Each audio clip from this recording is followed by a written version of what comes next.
sampai pada zaman Raja Daud memindahkan tabut itu ke Yerusalem. Itu sejarahnya jauh lagi. Tapi saudara, saya ingin ajak kita untuk belajar begini saudara. Ada 2 pelajaran saja dari Ebenezer. Bahwa yang pertama, hidup itu adalah sebuah peperangan. Saudara-saudara, saya selama bulan-bulan terakhir ini, entah kenapa saya Tuhan bawa saya itu begini. Untuk menyadari kembali bahwa sebagai orang Kristen, kita ini sebetulnya ada dalam sebuah pertempuran. Ya, saya melihat bahwa ada banyak orang-orang Kristen kita itu terlena dengan apa saudara? Kita pikir bahwa Christianity, kekristenan, itu hanya soal cinta saja. Soal God loves me, I love him gitu. Kita berpikir bahwa kekristenan itu cuma soal itu. Atau soal berkat, di mana Tuhan memberkati aku, Tuhan menolongku. Atau soal mujizat saja. Tetapi saya ingin katakan saudara pada pagi hari ini, Ebenezer. Kalau kita pada penutup tahun ini kita mengatakan Ebenezer, sungguh sampai di sini Allah sudah menolongku. Saudara perlu tahu bahwa Ebenezer itu adalah sebuah medan peperangan. Saudara, pertolongan Tuhan, kalau boleh saya katakan, semua mujizat Tuhan, pertolongan Tuhan, itu sebetulnya ada kaitannya dengan peperangan. Mengapa orang-orang Kristen perkotaan itu jarang mengalami mujizat? Mengapa mujizat itu paling sering terjadi di ladang misi? Di ladang di mana peperangan rohani itu begitu kuat. Yang namanya pertolongan Tuhan Bapak Ibu, yang namanya pertolongan Tuhan, itu erat sekali kaitannya dengan battle, dengan perang. Tuhan tuh tidak membuat mujizat, tidak menolong kita hanya supaya kita tuh bisa merasa nyaman dengan hidup kita. Enggak Bapak, enggak. Saudara-saudara, banyak kita keliru dalam begini. Kita itu dengan Tuhan itu saya sering katakan gini, Tuhan tuh kayak kita perlakukan kayak terapis. Saudara tahu terapis, psikolog kita. Kalau kita lagi stres kacau, kita datang ke terapis kita. Dan kemudian dia memberikan terapi, dia memberikan tips dan saran, dia berikan obat, dia berikan cari kasih jalan keluar supaya engkau bisa lepas dari pergumulan itu. Dan setelah saudara lepas dari pergumulan itu, saudara akan meninggalkan terapis itu. Saudara akan kemudian hanya akan simpan kartu namanya dia, saudara akan panggil dia di mana dia perlu. Nah, Tuhan itu seperti itu dalam kehidupan kita orang Kristen. Kita perlakukan dia, kita hanya menyapa dia, memanggil kita mungkin seminggu sekali di gereja, atau kemudian kita saat teduh di rumah, mungkin kita hanya sekedar menyapa dia, hanya sekedar kayak hubungan yang bapak anak. Itu semua betul, nggak salah. Tuhan memang terapis kita. But he is more than that, saudara. Hidup ini sebuah peperangan.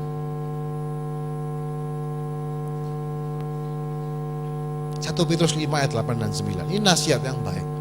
Sadarlah dan berjaga-jagalah lawan musuh iblis itu, berjalan keliling sama seperti singa yang mengaum-ngaum dan mencari orang yang dapat ditelannya. Lawanlah dia dengan iman yang teguh, sebab kamu tahu bahwa semua saudaramu di seluruh dunia menanggung penderitaan yang sama. Kalau saya boleh nyinggung sedikit tentang Natal, saudara tahu, Natal itu sebetulnya juga adalah gini, tentang Herodes, saudara. Herodes itu adalah orang yang paling tidak boleh tahu kalau ada raja yang baru lahir. Saya sempat bertanya-tanya, kenapa ya kok Tuhan sengaja mengirim orang Majus untuk ketemu Herodes? Itu keliru besar Bapak Ibu. Loh iya sungguhan, kalau saudara, orang Majus datang dari jauh mencari raja orang Yahudi. Berita itu nggak boleh, yang paling nggak boleh tahu berita itu ya Herodes. Karena saudara tahu begitu Herodes mendengar itu, saudara tahu apa yang dia lakukan. Dia berusaha mencari dan membunuh Yesus. Tidak kedapat Yesus, dia bunuh semua anak yang seusia dengan Yesus di Bethlehem. Dia tidak peduli, saudara. Dalam pemikiran saya, kalau saja Tuhan istilahnya bisa membimbing orang Majus itu langsung, mereka dari jauh aja bisa sampai Israel pakai bintang. Kenapa bintangnya tiba-tiba hilang sehingga mereka hilang arah? Dan sebagai orang luar negeri, orang asing, mereka kehilangan arah, cari raja yang baru lahir, ya pasti mereka akan cari istana. Di mana tempatnya raja di sini? Oh, raja itu di situ tempatnya. Mereka pasti ke sana karena mereka berpikir kemungkinan besar anak yang baru lahir ya pasti anaknya raja. Ketemulah mereka dengan raja daerah itu yang bernama Herodes. Ini kekeliruan besar sebetulnya. Tetapi saya menyadari bahwa saudara, bahkan kelahiran Mesias pun tidak bisa dilepaskan dari peperangan dengan musuh. Herodes ini lambang iblis. Herodes ini jahatnya luar biasa, Herodes Agung ini. Dia tuh bahkan membunuh istrinya dan membunuh 2 anaknya. Hanya karena merasa terancam, kekuasaannya terancam, dia bisa bunuh keluarganya. Apalagi dia mendengar ada kabar, ada bayi yang baru lahir, raja orang Yahudi. Sudah jelas dia akan bunuh itu anak. Pasti. Tetapi saudaraku, di sini kita melihat bahwa Tuhan itu akan selalu membawa kita, atau bukan Tuhan yang membawa kita kali ya. Memang hidup ini peperangan. Tuhan tidak akan menghindarkan saudara dari peperangan itu. Kita mengatakan bahwa iblis itu mencuri firman misalnya. Saudara, dalam kebaktian begini aja, saudara pikir iblis tidak bekerja? Kita mengatakan bahwa ada firman itu ditaburkan, jatuh di tepi jalan, dan di situ ada burung-burung yang ambil benih itu. Dan Yesus mengatakan itu iblis yang pada saat firman itu jatuh ke dalam hati orang percaya, iblis itu sedapat-dapatnya mencuri firman itu. Saya merenung gini, saya jadi Kristen 27 tahun. Atau dalam tahun ini saya ke gereja nggak pernah absen 52 kali ke gereja. Dan kalau diputar 3 kali kebaktian, di sini 4 kali kebaktian. Nggak pernah bolos, saudara. Hitunglah 50 kali 4, 200 kali saya ikut kebaktian dalam tahun ini. Artinya saya mendengar khotbah 200 kali. Hati saya ngomong gini, berapa yang kamu ingat? Saya ngiling-ngiling, aduh yang mana ya? Saya ngomong gini sama Tuhan, Tuhan jangankan khotbah orang lain, khotbahku dewe aku lali kok. Bagaimana saya mau ingat khotbahnya orang? Khotbahnya sendiri aja saya lupa kok. Ya itu kita sebagai manusia, saudara, maksudnya. Tetapi saudara perlu tahu bahwa iblis berkepentingan untuk mencuri firman itu. Apalagi pada zaman sekarang orang pakai BB apa. Saudara harus punya, saya nggak tahu ya, Alkitab di BB itu saya bukan nantang, tapi kadang-kadang saudara waktu baca Alkitab kelunding gitu. Saudara buka nggak? Ayo. Soalnya di BB, saudara lagi, ini Alkitab loh, Alkitab. Klundung. Sopo iki? Ya, buka sih. Wih, balas. Oh, selamat Natal sih balas sih. Sementara khotbah diberitakan, saudara bingung jawab BB.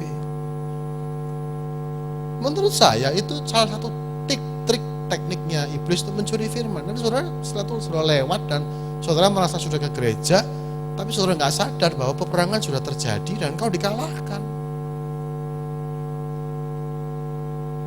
Mungkin kita berpikir, tapi hidupku baik-baik. Saudara, saya beritahu begini ya, ada tingkat tertentu dalam kerohanian kita, iblis itu akan berperang dengan cara membuat kita nyaman. Karena apa? Orang kudus yang terlena itu lebih tidak berbahaya daripada orang kudus yang mati.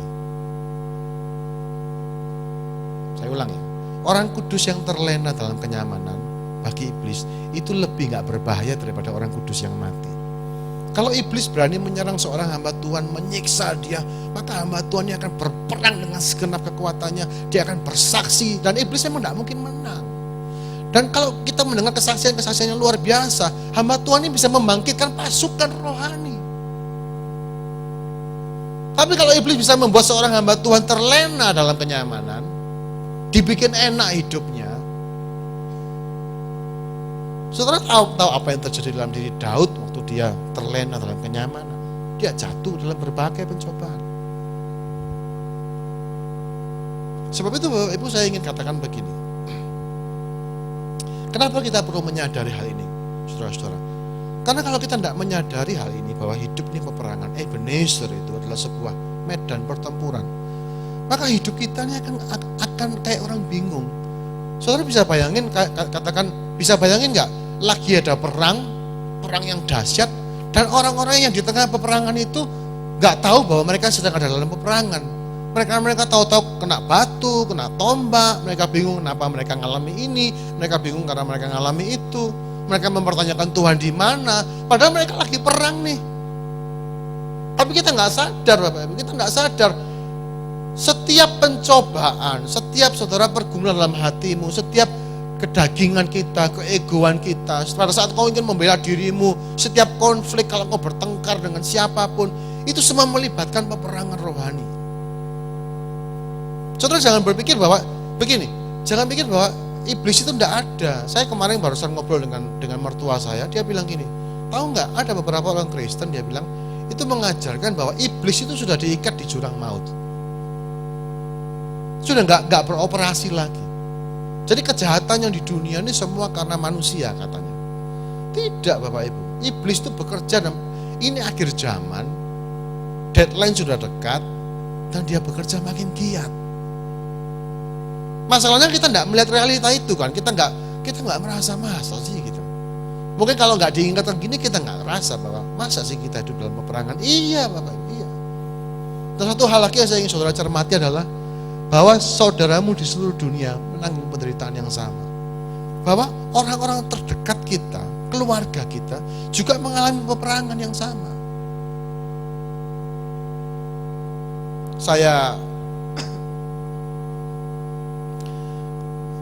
Tuhan mengingatkan begini, seringkali saya marah sama anak nakal, atau marah sama istri nakal.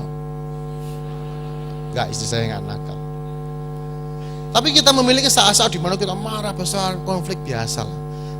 Saudara, Tuhan ajarkan saya terakhir-terakhir ini begini, kamu ngerti enggak bahwa anak-anakmu, anak saya 2 remaja, anak-anakmu 4 orang itu, mereka mengalami peperangan. Mereka berperang dengan kesepian mereka berperang dengan godaan setan, mereka berperang dengan jati diri yang masih belum terbentuk, mereka punya konflik-konflik pribadi, mereka juga berperang dengan depresi. Di sekolah anak-anak saya dari kecil diajar firman Tuhan, tapi mereka melihat realita bahwa dunia itu tidak seindah yang digambarkan firman, dan itu menimbulkan kebingungan yang luar biasa. Dan itu peperangannya mereka harus jalani. Dan pada saat mereka kacau dalam peperangan, apa yang terjadi? Saya sebagai orang tua bukannya membantu mereka, tapi saya justru marahi mereka kalau mereka lagi kacau. Saya sering kali keliru, saudara. Kalau saudara menyadari misalnya suami istri ya, coba sadari bahwa kita semua ini orang yang berperang di pihak yang sama. Dan kalau pada saat pasangan kita katakan melakukan hal-hal yang nyakitin kita atau melakukan hal-hal yang tidak benar gitu ya, ya kita tegur dia, tapi please lihatlah bahwa ini juga adalah peperangannya dia. Saya sering menjumpai bahwa bukannya kita membantu pasangan kita dalam peperangan yang dia harus hadapi, kita malah menusuk dia, kita malah istilahnya membantu menghancurkan dia, berpikir bahwa dia salah dan dia harus menerima hal itu. Setiap orang Bapak Ibu itu punya peperangan masing-masing. Dan ada saatnya dimana kita sepertinya waktu kita payah, waktu kita kepayahan pada saat kita bertempur dengan nafsu kita, dengan harga diri kita bertempur dengan pergumulan pribadi kita melakukan hal-hal yang mungkin salah memang. Saya bukannya meniadakan dosa, enggak. Tetapi kalau kita bisa melihat orang-orang di sekitar kita dalam sudut pandang ini, maka kita bisa menjadi orang yang lebih simpatik, bisa lebih memahami pergumulan masing-masing orang. Dan tidak perlu menambahi peperangan mereka, dan tidak perlu menjadikan mereka sebagai musuh kita. Saudara, kita mengatakan musuh kita itu bukan darah dan daging. Amin. Kita tidak punya musuh manusia di dunia ini. We have no enemy di dunia manusia. Sebab peperangan kita bukanlah melawan darah dan daging. Musuhmu bukan istrimu, bukan suamimu, bukan anakmu, bukan papa mamamu. Musuhmu bukan teman di sekolah, bukan. Musuh kita sebenarnya adalah roh-roh di udara ini. Dan iblis itu dia menipu, dia akan melakukan peperangannya ini menjadi berbahaya. Kenapa? Karena semuanya itu bersifat tersembunyi, terselubung. Sekali lagi, orang kudus, seorang prajurit yang terlena, itu lebih mudah dikalahkan daripada seorang prajurit yang melawan. Jadi dalam titik tertentu dalam hidup saudara, iblis akan buat engkau itu aman, damai, aman. Oh, semua baik kok, berkat semua lancar. Kalau sudah begitu apa yang saudara lakukan? You do nothing, saudara tidak lakukan apa-apa. Sementara pekerjaan iblis terus menggerogoti sekitar saudara. Ya. Kalau saudara ingin mengalami Ebenezer, sampai di sini Tuhan menolong aku. Ingatlah, ini adalah soal peperangan rohani. Tahun depan saudara, tantangan banyak dan segala macam. Ingat, di balik dunia ini, di balik seluruh yang saudara lihat ini, ada penghulu-penghulu di udara yang bekerja mati-matian untuk menghancurkan hidup saudara, untuk membunuh Anda. Dan tidak cuma Anda, dia akan berusaha membinasakan anak-anakmu, istrimu, suamimu, orang tuamu. Dia akan berusaha mematikan, mencuri, membunuh, membinasakan. Misinya cuma itu saja. Dan alangkah kasihannya kita kalau kita tidak menyadari kita itu seperti domba yang masuk ke tengah-tengah pertempuran. Ya habis saja saudara-saudara. Sebab itu kalau kita mau Ebenezer tahun depan, ayo kita lebih giat berdoa lagi. Ayo kita lebih giat lagi untuk minta Tuhan untuk begini. Tuhan, bukakan hatiku supaya aku bisa lihat pertempuran ini gitu. Bukakan hatiku Tuhan. Saya kadang-kadang begitu saya berdoa, saya ngelihat, oh anakku yang ini bertempur dengan ini, anakku yang ini perang dengan ini, istriku berperang dengan ini, aku juga berperang dengan ini. Semua itu menjadi sebuah, dan akhirnya gimana caranya? Ayo kita doa sama-sama, ayo kita saat teduh. Karena apa saudara? Karena kita harus bersatu. Gereja kita juga mengalami peperangan yang luar biasa. Ini akhir zaman, iblis sedang all out. Herodes, Filistin, all out saudara. Dan yang kedua, saudara harus ini dia. Jangan menjadikan Tuhan sebagai jimat saudara. Oh, aku sudah ke gereja seminggu sekali, Tuhan pasti melindungi aku. Saudara yakin? Don't be so sure.